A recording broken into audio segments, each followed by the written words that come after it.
Hello children, how are you all? I'm sure you all are fine and safe at your home. So children, let's begin with our next chapter, which is Nobel laureates. Learning objectives. To learn about the influence of Bertha on peace, to understand children's right. Warm up. Ricky loves to read books. He got all these books as birthday presents.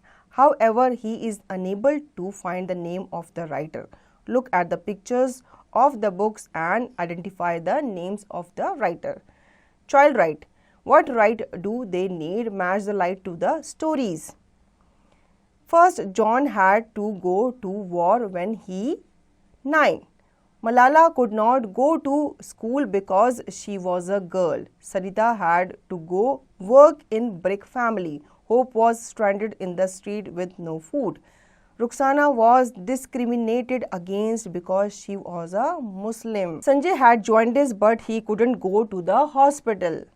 Right to health, right to peace, right to no labor, a right to culture, right to standard of living, right to education. बच्चों आपको यहाँ पे कुछ rights के बारे में लिखा गया दिया गया जो कि हर एक इंडियन सिटीजन को दिए जाते हैं, ये उनका अधिकार होता है, तो आपको मैच करना है इन सबको, ठीक है, ये आपकी एक्टिविटी है. The Nobel Prize is widely considered the world's most prestigious award. It has been bestowed to people and organizations every year since 1901 for achievements in physics, chemistry, physiology or medicine, literature, peace, and since 1968 economics. It is the legacy of Sweden's Alfred Nobel 1833 to 1896. 10 December is Nobel Day, both in Sweden and in Norway. For the prize winners, it is the climax of a week of speeches, conferences and receptions. At the Nobel Prize Award ceremony in the Stockholm Concert Hall that day, the winners received a medal from the King of Sweden as well as a diploma and a cash award. बच्चों यहाँ पे Nobel prize के बारे में बताया गया है कि ये क्या होता है. इससे वाइडली कंसीडर किया जाता है वर्ल्ड का, मतलब पूरी दुनिया का मोस्ट प्रेस्टिजियस अवार्ड, ठीक है, और ये दिया जाता है लोगों को या फिर किसी ऑर्गेनाइजेशन को जो हर साल क्या करते हैं, अच्छा काम करते हैं, ठीक है. ये जो अचीवमेंट है, ये जो अवार्ड है, ये स्टार्ट किया गया था 1901 से.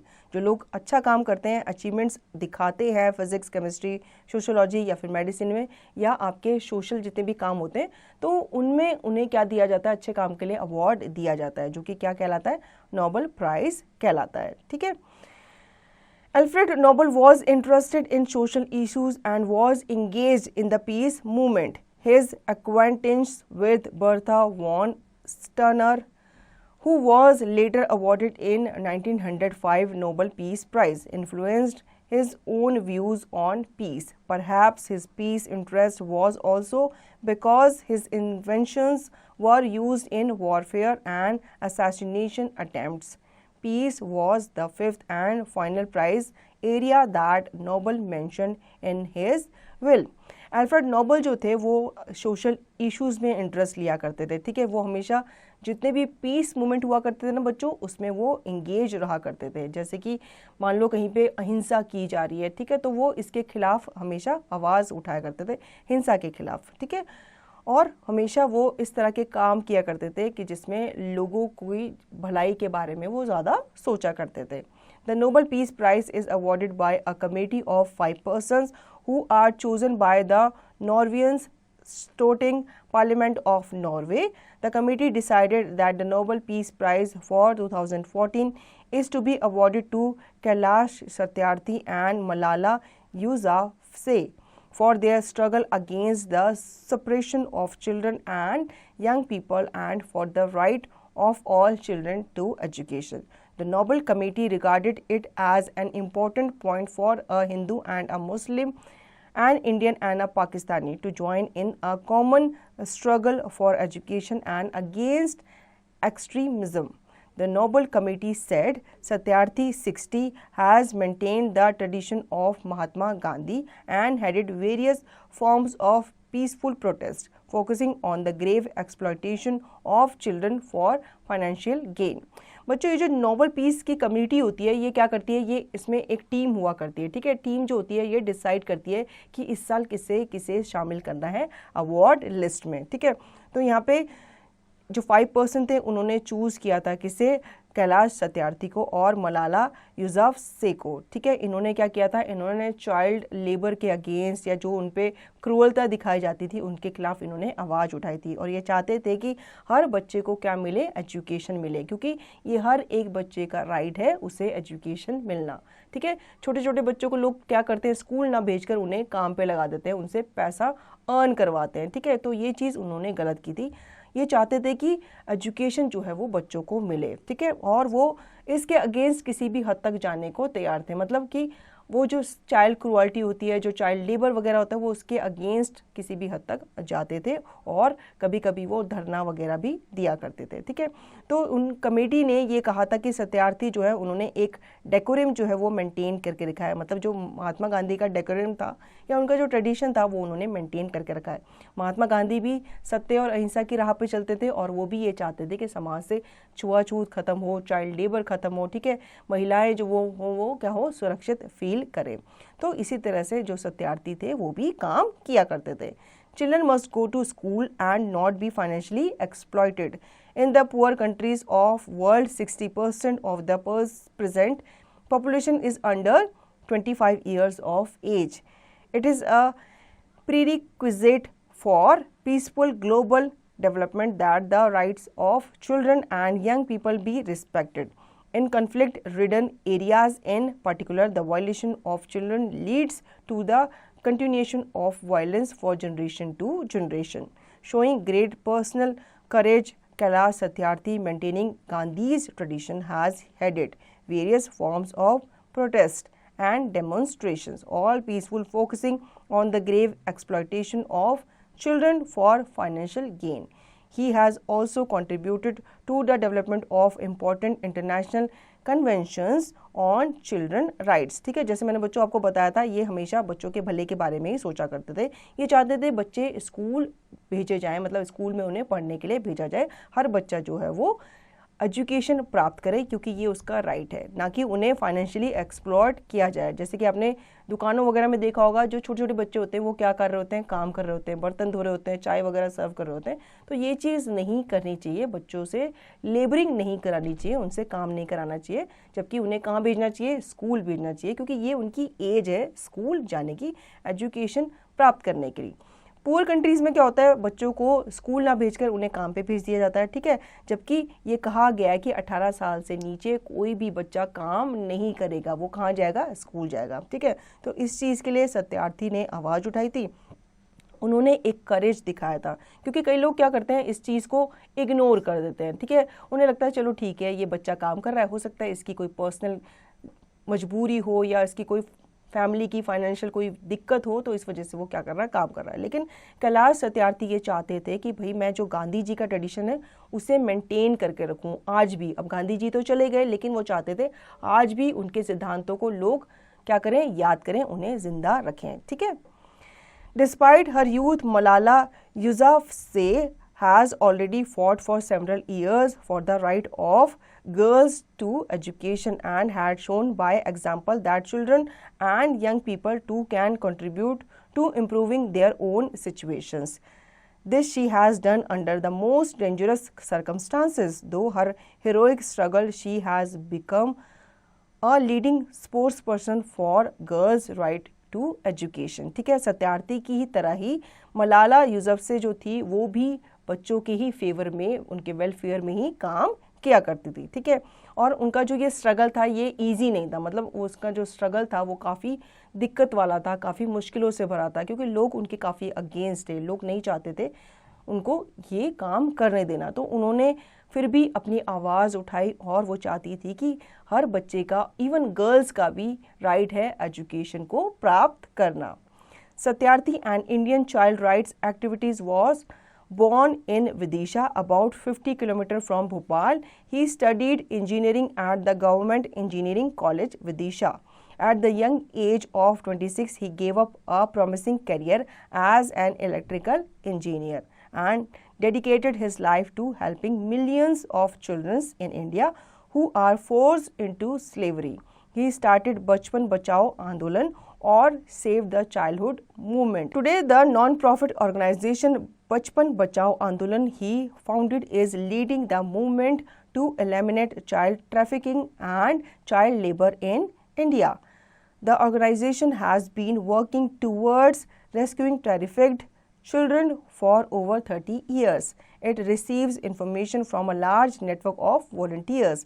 Kailash Satyarthi has saved tens of thousands of lives. He mounted raids on factories, often manned by armed guards, where children and often entire families were held captive as bonded workers. Kailash Satyarthi has survived numerous attacks on his life during his crusade to end child labor, the most recent being the attack on him and his colleagues while rescuing child slaves from garment shop in Delhi on 17 मार्च 2011। अब बच्चों सत्यार्थी जी के बारे में बताया जाता है कि ये बचपन से ही इनका मतलब एक नेचर था कि इन्हें एक सोशलिस्ट बनना था। ठीक है, इन्होंने अपनी इंजीनियरिंग ख़त्म की, उसके बाद 26 की एज में इन्होंने एक प्रॉमिसिंग करियर जो था वो स्टार्ट किया था इलेक्ट्रिक इंजीनियर के रूप में। ठीक है, फिर इन्होंने अपनी लाइफ जो थी वो डेडिकेट कर दी थी किसकी हेल्प में? बच्चों की हेल्प में, जो कि इंडिया में फोर्स किए जाते हैं स्लेवरी के लिए, उन्हें ज़बरदस्ती काम करवाया जाता है। इन्होंने एक आंदोलन स्टार्ट किया था जिसका नाम था बचपन बचाओ। ठीक है, जिसका मतलब है सेव द चाइल्डहुड मूवमेंट। आज ये एक क्या है, नॉन प्रॉफिटेबल ऑर्गेनाइजेशन है, मतलब ये कोई प्रॉफिट नहीं कमाती, ये बल्कि जितना भी पैसा आता है जैसे कि लोग एनजीओ वगैरह में दान करते हैं तो ये उन पैसे को चाइल्ड वेलफेयर में लगाती है। ठीक है, अब इन्होंने जैसे लोग क्या करते थे, चाइल्ड्स को इधर से उधर भेजते थे, उनकी ट्रैफिकिंग वगैरह करते थे, तो इन्होंने इसके खिलाफ भी आवाज़ उठाई। इन्होंने अपने साथियों के साथ एक फैक्ट्री में क्या किया था, रेड इन्होंने की थी, जहाँ से उन्होंने बच्चों को और उनकी फैमिलीज़ को क्या किया था, रेस्क्यू किया था। और इस चक्कर में कहा जाता है कि उन पे काफ़ी लोगों ने अटैक भी किया था। क्यों? क्योंकि ये लोगों से उनका काम छीन रहे होते थे, तो फिर वो लोग क्या करते थे, इन पे अटैक भी करते थे, जानलेवा हमला। मतलब इनका जो स्ट्रगल था वो ईजी नहीं था, इन्हें कभी कभी अपने ऊपर अटैक्स वगैरह भी झेलने पड़ते थे, मतलब लोग इन पे क्या कर देते थे, हमला कर देते थे। After successfully freeing and rehabilitating thousands of children, he went on to build up a global movement against child labor. Today, Kailash heads up the Global March Against Child Labor, a conglomeration of 2,000 social purpose organizations and trade unions in 140 countries. Kailash says, if not now, then when? If not you, then who? If we are able to answer these fundamental questions, then perhaps we can wipe away the blot of human slavery.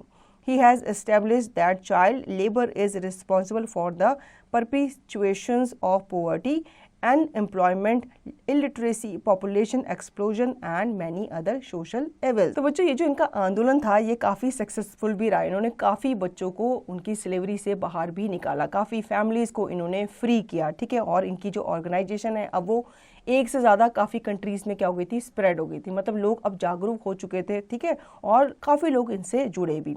तो कैलाश कहा करते थे कि अगर अभी नहीं तो कब, अगर आप नहीं तो कौन इनकी मदद करेगा। तो ये चीज़ लोगों को बहुत इंस्पायर करती थी और लोग भी इनके साथ जुड़े और उन्होंने चाइल्ड स्लेवरी, ह्यूमन स्लेवरी के अगेंस्ट आवाज़ उठाई। In an interview to the Times of India, Kailash Satyarthi had said, "My philosophy is that I am a friend of the children. I don't think anyone should see them as pitiable subject or charity. That is old people's rhetoric. People often relate childish behavior to stupidity or foolishness. This mindset needs to change. I want to live in the playing field where I can learn from children. Something I can learn from children is transparency. They are innocent, straightforward and have no biases. I relate children to simplicity and I think that my friendship with children has a much deeper meaning than others." अब उनसे पूछा गया एक interview में, किसके द्वारा, times of India के द्वारा, कि भाई आपको क्या चीज़ इंस्पायर करती है। तो वो कहते हैं कि मैं बच्चों का क्या बनना चाहता हूँ, फ्रेंड बनना चाहता हूँ, या मैं उनके फ्रेंड की तरह ही काम करता हूँ। तो जैसे मेरे फ्रेंड होते हैं मुसीबत में होते हैं तो मैं क्या करता हूँ, उनकी हेल्प करता हूँ। आप लोग भी यही करते हो ना, फ्रेंड्स की मुसीबत में उनकी हेल्प करते हो। तो वो यही कहते हैं जब मैं बच्चों को अपना फ्रेंड मान चुका हूँ तो मैं उन्हें मुसीबत में कैसे देख सकता हूँ, मैं उन्हें काम करता हुआ कैसे देख सकता हूँ, मैं उन्हें अनएजुकेटेड होता हुआ कैसे देख सकता हूँ। तो कहते हैं कि मैंने काफ़ी लोगों का जो माइंडसेट है वो चेंज भी किया, क्योंकि समाज में अभी भी ऐसे लोग हैं जिनकी जो मानसिकता है वो काफ़ी संकीर्ण है। तो वो चाहते थे उनकी मानसिकता को चेंज करना। लोग अभी भी क्या करते हैं, जैसे गांव वगैरह में होते हैं, वो बच्चों को स्कूल नहीं भेजते और गर्ल्स को तो बिल्कुल भी नहीं भेजते। उनको ऐसा लगता है कि गर्ल्स जो है वो घर के काम करने के लिए बनी है और बाद में क्या हो जाती है, इनकी शादी हो जाती है। तो शादी के बाद भी इन्होंने ससुराल जाके क्या करना है, काम ही करना है। ठीक है, तो उन्होंने ये चाहते थे कि ये माइंडसेट जो है वो चेंज हो, चाहे गर्ल हो चाहे बॉय हो, हर किसी को पढ़ने का अधिकार है। Child slavery is a crime against humanity. Humanity itself is at stake here. A lot of work still remains, but I will see the end of child labor in my lifetime, Satyarthi told the Associated Press at his office in New Delhi. If any child is a child slave in any part of the world, it is a blot on humanity. It is a disgrace. Satyarthi has also been honored by the former US President Bill Clinton in Washington for featuring in Kerry Kennedy's book Speak Truth to Power, where his child and work featured among the top 50 human rights defenders in the world. ठीक है, आगे वो कहते हैं child slavery जो है वो एक क्राइम है। ठीक है, मतलब वो चाहते थे कि ये एक क्राइम बन जाए ताकि ये क्राइम करने से हर कोई डरे, क्योंकि ह्यूमैनिटी जो है वो अपने आप को सेव करनी चाहिए, मतलब ह्यूमैनिटी को, इंसानियत को बचाना चाहिए। इसलिए उन्होंने काफ़ी सारे वर्क किए और वो कहते हैं कि अभी भी मेरे लिए काफ़ी सारे वर्क जो हैं पेंडिंग है। मैं अभी भी हर जगह से, मतलब जो वर्ल्ड है वहाँ के हर कोने से चाइल्ड स्लेवरी को हटाना चाहता हूँ। ठीक है, सत्यार्थी को ऑनर भी किया गया था former US president bill Clinton के द्वारा। ठीक है, और उन्हें कैरी कैनेडी की बुक में भी मेंशन किया गया था और उन्हें टॉप 50 ह्यूमन राइट डिफेंडर के रूप में भी जाना जाता है। तो बच्चों, थी ना ये स्टोरी इंस्पायरिंग, और ये स्टोरी हम सबको ये इंस्पायर करती है कि हमें भी दूसरे बच्चों की या दूसरे लोगों की क्या करनी चाहिए, हेल्प करनी चाहिए जब वो क्या होते हैं, मुसीबत में होते हैं। तो कैसी लगी स्टोरी, अच्छी लगी ना? अब आपको इस चैप्टर का रिवीजन और दी गई एक्सरसाइज की प्रैक्टिस खुद से करनी है।